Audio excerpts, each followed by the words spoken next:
Hello everyone, welcome back. Today we're going to be talking about bipods for your AR-15. Right, so a bipod is basically just a pair of legs that you attach someplace to the front of the gun to help you stabilize it, so you can do some long distance shooting. Okay, is a bipod the best option? No, personally I think that using sandbags is a better option. However, if you're going to be like traveling through the woods or going out into a large field that you can't drive through, you don't want to be carrying sandbags, okay, or blocks or other things to prop up your gun and stabilize it. So it's just very economical to have a bipod. I don't mean economics in terms of price or money. I'm talking economics in terms of the weight that you're carrying with you. Okay, so we're assuming here that you're walking to your shooting position, okay, or hiking or running or whatever, but you're moving on foot, and there's a limited number of things that you can carry. So the bipod is pretty light. Okay, so this is this is a lot easier than carrying a sandbag. Okay. So what I want to do is first I want to talk about like my standard AR-15 setup, right? This is like my main training AR-15 that you see right here. It's from Radical Firearms, 16-inch barrel. It's probably well past 7,000 rounds at this point. And if you look at it, okay, basically all I have on it is the optic. Okay, well, not really. I have the optic. And then what I also have is I had this little 3-slot rail here, right, which is very useful as an anchoring point. So this is someplace where I can grip the gun, and basically, I can grip it so I can always have a consistent position. But it's also useful if you're going to grab it. Let's say if you're going to muzzle punch somebody, right? This is a good place to grab the gun. So I've got the 3-slot rail there that I mostly use as an anchoring point, and I got the this little M-lock socket over here that I used to hang a sling. And then I also attached a socket back here on the stock because this stock didn't come with. So these are the things that live on the gun. Other than that, I don't put anything else on the gun. But the gun is very flexible. Right? I can put things as I need it. So, so first thing that you notice, right, there's no iron sights, okay? The reason is because I don't use iron sights, and the only time I'm going to put iron sights on the gun is if I plan to use it, or if I think or if I think that I might use it, right? Because normally on a regular basis, hey, I've got 2 guns or 3 guns with me, right? So the chances that the optic is going to fail is very slim. In fact, with these Holosuns, I have never had a failure in the field. I've had situations where the battery was doing the blinky because it was running low, but that still got me through the day. And if you switch it into solar power mode, it's just not an issue. So here's the thing. On AR-15s, I have broken extractors. I have broken firing pins. Okay. I have broken the charging handles. Okay. So these are things, right? In fact, charging handles, like I've broken 2 of them in like probably the last 3 or 4 years, right? Just because the charging handle is something that you're constantly using, putting a lot of stress on, right? So here's the thing: all these things, the firing pin, parts of the bolt, the charging handle, these are all things that are way more likely to break than your optic. Okay, if you have a Holosun optic, okay. If you got something else, I can't speak for that. Okay, but if you got a Holosun optic, all these other things are more likely to break, and that's the reason why I don't bother to put the iron sights. Instead, I keep the iron sights in a bag. Okay, and then if I think I'm going to need them, I quickly put them on the gun. Okay, and here's the thing: as long as the optic is working, I can use the dot as a frame of reference to zero in the iron sights. So that's why iron sights don't live on this gun. So next thing, as far as a light, okay, I got different lights. I got rifle lights that I can attach to the side. All right, but normally I don't use a rifle light. I find it a lot more economical in terms of efficient, or more efficient, not economical, more efficient, right? To use a pistol light that I mount on the top over here. Okay. All right, we're gonna get to the bipods, but first I wanna put everything else into perspective. So when I'm looking through my optic, you know, basically that looks like an A1 post over here, right? So I can see over it, I can use that light. So same deal here. I don't want extra weight on this gun that I'm not gonna be using. If I'm not gonna be using the light, I just take it off. Don't need the extra weight. Same deal with the magnifier. The magnifier I can throw on the back here when I think I'm gonna be shooting distance. If I'm not gonna be shooting distance, take this thing off, okay? Same thing with the sling, right? Sling's obviously easy on, easy off. Let's get this on now because we're gonna need it for this demonstration. So sling goes on real easy. All right, so I put things on when I need them, okay? And the thing is, like, the optic, which has to be zeroed, is the only thing that really needs to stay on the gun, because once you get that zero, you don't want to lose that zero.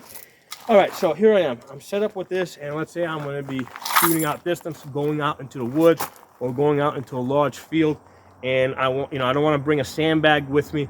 I want to bring a bipod. So on this gun over here, right, I've got this 3-slot rail that I mentioned earlier, right, that I normally use as an anchoring point. Well, this is now a great place, okay, to attach this bipod. Right, so this is, I think it's like a $20 bipod, and then I think that little piece over there that attaches to the Picatinny rail, I think maybe that was another $20. So I've got like a total of maybe $40 in this. So this is a really cheap setup. I'm in a bit of an awkward position here, trying to get this on. Hold on. Loosen you up. The one thing that annoys me is that you got to use the key on this. I wish they had a much easier method, like a quick attach method. I'm sure it's out there. Am I you in there? No, I gotta make this wider. So I wish they, there you go, now I'm in. Okay, so I wish they made a quick attach method so I don't have to go to this key over here, okay? Right, so I've got to tighten that up. Fine, so now, right, if I'm gonna be walking through the woods, fold that up like that. All right, so now, because here's the thing, if you had this in the front of your body, basically this, it tires your back out. I'm just gonna take this and sling this over my back like this. Okay, so this is really easy, cheap, simple. The thing I don't like about this is those legs where they are in that position over there, especially if you're wearing like a t-shirt like this. They as you're moving around, they can dig into your body. I'm not feeling it right now as I'm standing here, but I'm sure if I start doing stuff, I might start to feel them a little bit. So this is like, I mean, it doesn't stick a whole lot out, but one of the things that is a bit of a pain in the ass, if you hit something, these things are just gonna pop open like that because these are spring loaded. So this can be a little bit annoying. I don't love the fact that it hangs underneath over here so much, right? Because it's just a lot of bulk, a lot of weight. And as this is slung over your back,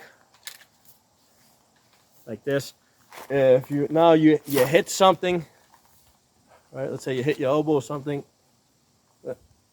See if I can get the hit. There you go. All of a sudden you got that sticking out, and that's annoying as hell. Okay, so. And then when these legs drop, now they're gonna hit stuff. Okay, so I don't love this, but this is okay. I mean, this is okay for like, okay, temporary. I'm just gonna be shooting today with this. I don't feel like doing anything more fancy or sophisticated. Okay, so this is an option. This is a cheap option. Now, as far as the bipods, I tend to favor the cheap ones. Okay, the reason is, okay. If you hit the ground hard, right? So let's say you fold these things down, right? If you hit the ground hard, right? These things are gonna fold back and they're gonna break, okay? Well, here's the thing. If you fall into the ground with all your body weight, if these things don't give and break, something else is gonna give and break, probably your rail, okay? So rather than having the rail of my rifle crack or bend out of place, I'd rather have the legs break, okay?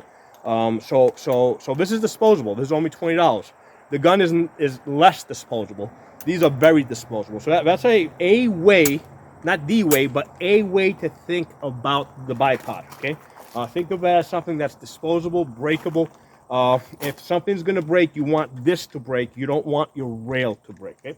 Let me take this off.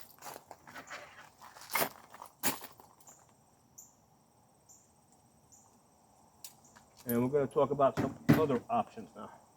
All right, so what I'm going to do is I'm going to take the sling off because we're going to be using it on those other guns over there. This sling here is from Brash Tactical. It's a $20 sling.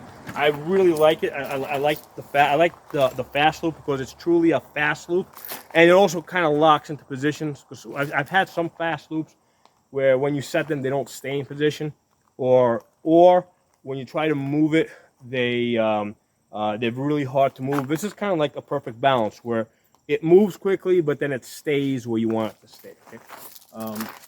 So let's get this out of the way. Okay? And I'm going to talk to you about this setup over here, right? So what I got here is a rifle with the variable 1:8 scope over here. This one's so this is a palmetto with a primary arms 1:8 ACSS, and this one has a bipod that I've come to really like. Both of these rifles over here are going to have it. The name of this bipod is x-agis. You can see it right there, x-agis. That's the spelling. I got this from Amazon. Let's get you in focus. I got that from Amazon. I think it's something like $35. Okay. Now I did see others. The thing I like about this is first of all, this attaches to the M-lock, right? It doesn't hang underneath over here, and this base over here doesn't hang low. Because there was another one that I bought last week that I pretty much didn't realize when I bought it that it was hanging a lot lower, and I pretty much returned it like the very next day. Okay, so this x-agis, it mounts on the sides and it hangs low and out of the way. It's not spring loaded, which I like better because these springs here are actually very annoying. Because sometimes, they're spring loaded, so if you just hit these, they're just gonna pop out on you. And a lot of times, they'll pop out when I don't want them to pop out. So I really don't like these that much. But I do use them, but I'm aware that, hey, I don't want to be using these in a situation where they're going to get hit and they're going to do that. Okay, these over here from x-agis, I do like because there's a button that you press here, you push it in, roll it down, and there's position there. Like if you want to push into something, you can fold them forward like that. Like if you want to basically extend these out, and they have these little knobs here that you lock them in place. Now, you gotta be careful with these knobs because these things will vibrate loose and then you'll lose these, okay? Because these will vibrate loose and completely unscrew, and then you're just gonna lose that. It'll still work, but you just won't be able to lock them. I mean, there's a clamp here. You'll be able to lock them in place with the clamp, but then you won't be able to really scratch. So with these pointed forward, right, you can kind of push into something, right? I'll do it on this side so you can see. You can do it on this side. Let me see where the camera's pointing so you can see what view you guys got. All right, on either side you guys see. So you can like push into a rock, right, to stabilize, right? Or you can fold them in the middle position, like that, which now they're gonna, you can lay prone in the grass, and that's how you would normally shoot it. Or you can fold them back, and they'll lock in that position. So now you can actually pull back against a rock or something, right? So if you're shooting off like a ledge or something, you can pull back, anchor the gun that way. So now these, when you close them, loosen that up, fold them up like that, and they got like little 1, 2, 3, 4 positions over here.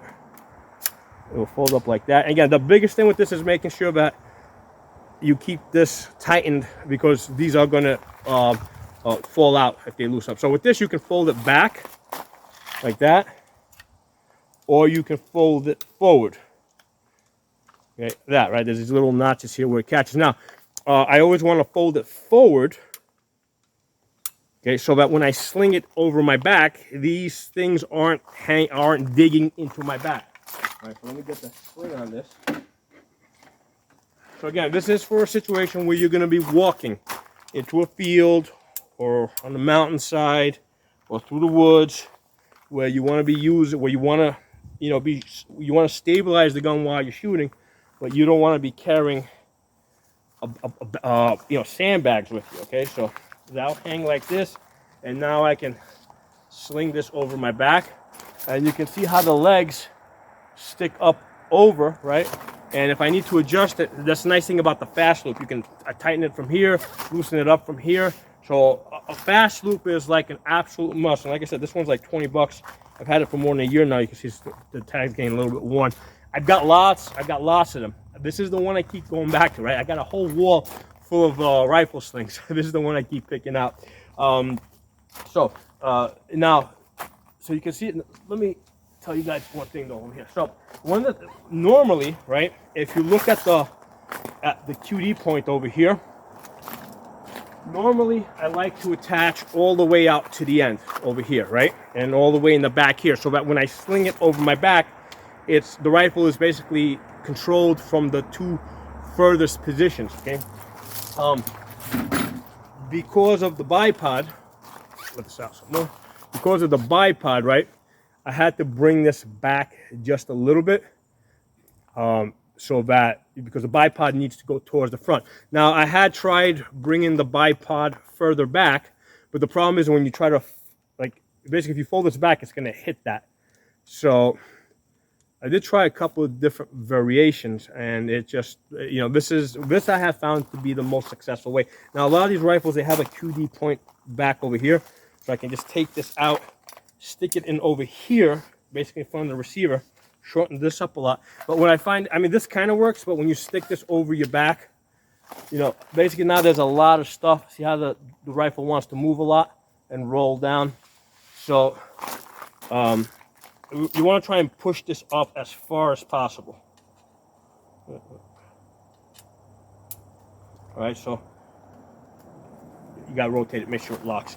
So that's a good situation right there, right? So it's just a little further back so it doesn't interfere with the bipod, but it's still far enough at the end so that this rifle is not going to be banging all over the place. The legs of the bipod are not sticking into my back. All right, so this is a decent setup, okay? Right.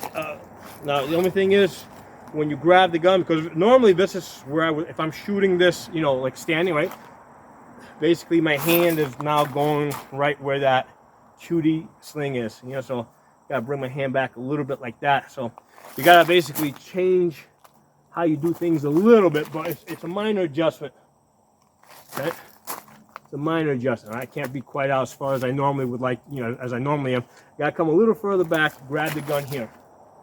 All right, so again, if you got the bipod on here, you're setting this up for, you're planning to shoot prone, okay? But you've got the ability to also shoot standing, okay? So it's versatile. But this setup obviously favors the prone shooting position or bench shooting position, because first of all, you got all this extra weight on the front of the gun, okay? All this extra weight makes the gun front heavy. It's awkward, when you put a bipod on the gun, you're setting up for a specific purpose. And the nice thing about these M-locks is they come on and off. Like, I just put these on right before I took this video. Like the last time I was out in the field shooting, I put them on. When I got back here, I took them off. So I put them on and take them off as quickly as fast as I need. So normally this rifle does not have the bipod on. This is more of a recce kind of setup, right? What people call a recce setup. Now, one of the things you got to be aware of when you attach it, the screws of the bipod, right? They're gonna come close to the gas block over here, and they may actually touch it. So that's a simple fix. You just take a Dremel and you just slowly Dremel down. You basically shorten the length of your screws a little bit. Make sure they're not touching the gas block or your barrel, because when you fire the gun, the barrel wants to flex, all right? And that normally flexes, so you don't want the screws interfering with that. And it's going to scratch the shit out of your barrel too. So you got to file down the screws a little bit. Well, don't file them, use a Dremel because it's faster. To make sure that they don't touch your gas block, because this one in the back here is exactly where the gas block is. The front ones are not. There's plenty of space over here. So that's one of the things that you got to be aware of, all right? And just to show you how quickly this thing comes off, tools.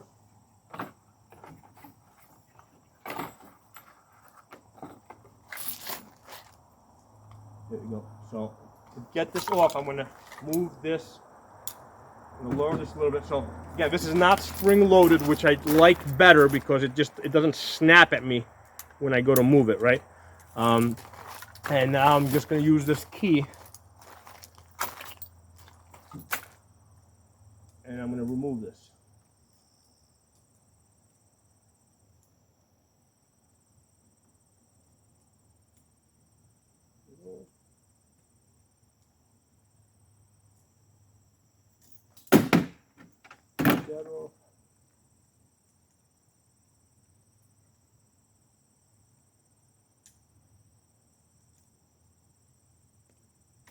Okay, very good. So this is not something like I would Loctite or anything, because that comes on and off really easy. You know, I want to be able to take that off. So now I got a fast rifle. Okay, so you know, basically I put those. I will only put the legs on this, right, the bipod, when I think I'm going to be like out in the field shooting, or you know, traveling through the woods for a good distance shooting. That's the only time I would put it on this. Now, you know, at some point when I think I'm going to not be putting the bipod, because right now for the next couple of weeks I know I'm going to be going out to the field and trying to hit practicing at 400 and 500 yards, and I'm going to be taking this rifle along. So I'm not going to move this back up here, because normally this lives up here in the front, like it does on this rifle. So normally it lives up here in the front. So for now, I'm just going to leave that there. Although, again, that's kind of where I want to put my hand. All right. So, but for the next couple of weeks, that's going to stay there. Okay. So let's talk about. So again, this is a 16-inch barrel. Okay. Now we're going to look at my 18-inch Ruger MPR. So let me take off the sling, because we're gonna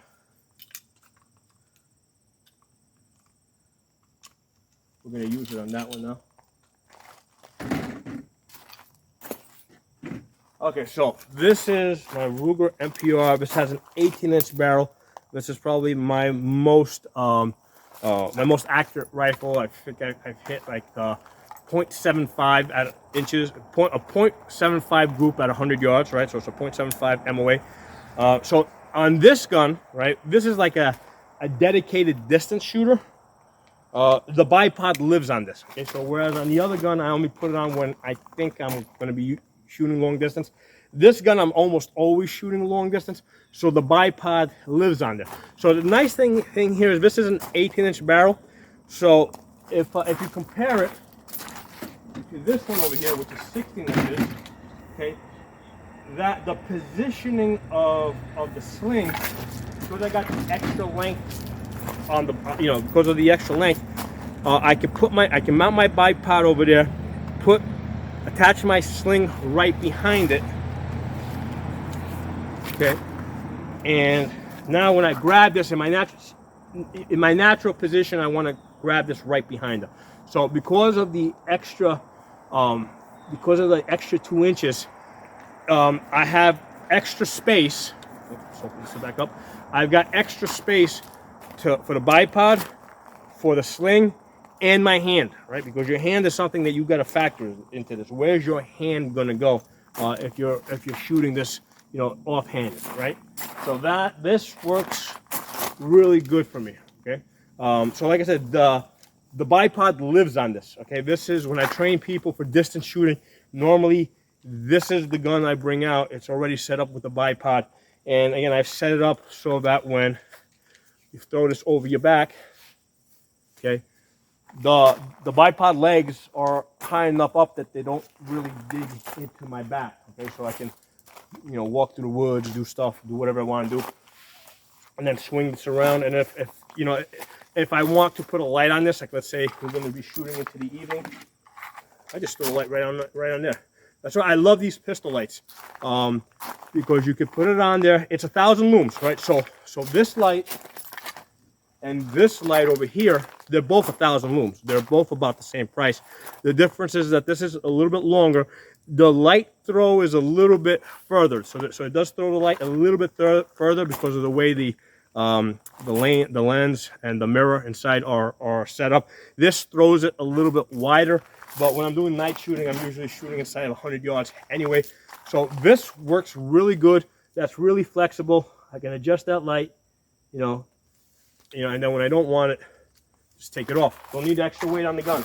So that's, I'm constantly working to try and keep this as light as possible. Now, one of the things, if you notice, this scope here has this throw lever, right? So you want to keep this in the 1 power, because first of all, if you're going to need to use it fast, right, you're going to probably come up in 1 power, right? And then when you get into position, set up your bipod, then you're going to zoom out to your magnet, to more magnification. But you want to remember to zoom back to 1 power, because for one thing, you can see that throw lever on this side now wants to dig into my body, okay? But the other thing is, like, if I'm moving and all of a sudden I want to shoot, I come up, oh shit, now I got to adjust back to 1 power, okay? So, basically you always want to keep this in 1 power. You power up the magnification when you need it, then you just power right back down, okay? And then make sure you turn off your battery. So those are, because if you use, normally when I shoot this just with the edge reticle, because it's just so easy to forget to turn the battery off. So I try to avoid using the battery if I can.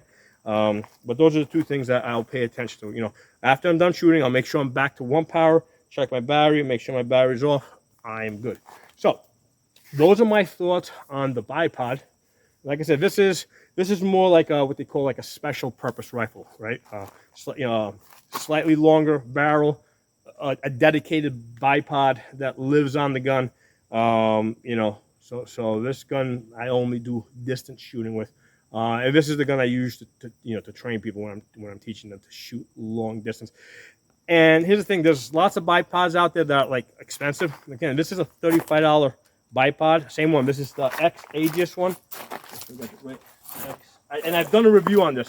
You guys can look, if you look up my channel name and x-agis, you'll see the review that I did on this about, I think, maybe 2 years ago. It's good. It works.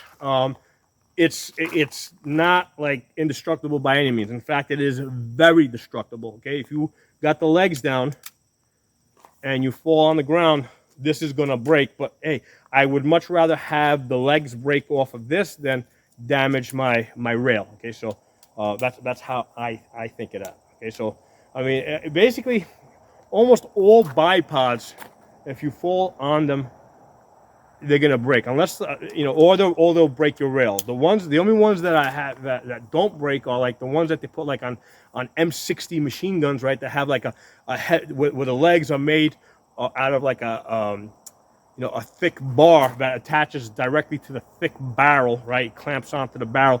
Like, those are the only ones that don't break. Almost all other bipods, if you fall on them, they're gonna break. Okay, so I'd rather have the bipod break than have my do some damage to the rail. So those are my thoughts on that. So tell me what you guys think. If you've got some other bipods that you prefer or you want me to check out, drop in the comments below, because I'm always this is always something I'm kind of looking for. I'm always checking Amazon. I'm always checking all these different suppliers to see what's new, what they're coming out with. I mean, there's definitely a couple of things that I would prefer to see improved, like these little twisty things over here. Again, like I said, if you forget to these screws over here vibrate loose, and if you're not following those and keeping up on those, you're gonna lose those. So same thing like with this one over here. I don't like the way the screw attaches. I would prefer they had a method of attaching this that did not require me to have an Allen key with me all the time in order to attach this. Okay? Same deal with this one, right? Even with these over here from x-agis, I wish there was a quick, I mean, I like the fact that it attaches to the M-lock rails on the side, but I wish there was a quicker method, right, with a latch, where you could quickly attach it to the M-lock rails and then quickly take it off without having to use an Allen key. So that's someplace where I would really like to see some improvement. I like the idea. I like this idea of the legs that just attach to the side of the M-lock, because it cuts. I mean, look how much look how much lighter this is compared to this. Okay, so this is way, way, way better as far as lightness and efficiency. Okay, so I really like this, but I hate that I have to use this little key to attach it, and then you gotta make sure that you twist these the right way and they catch the right way. I hate that. I wish I could just put these into the M-LOK rail, hit a lever, and they're attached. So that's my wish list right there.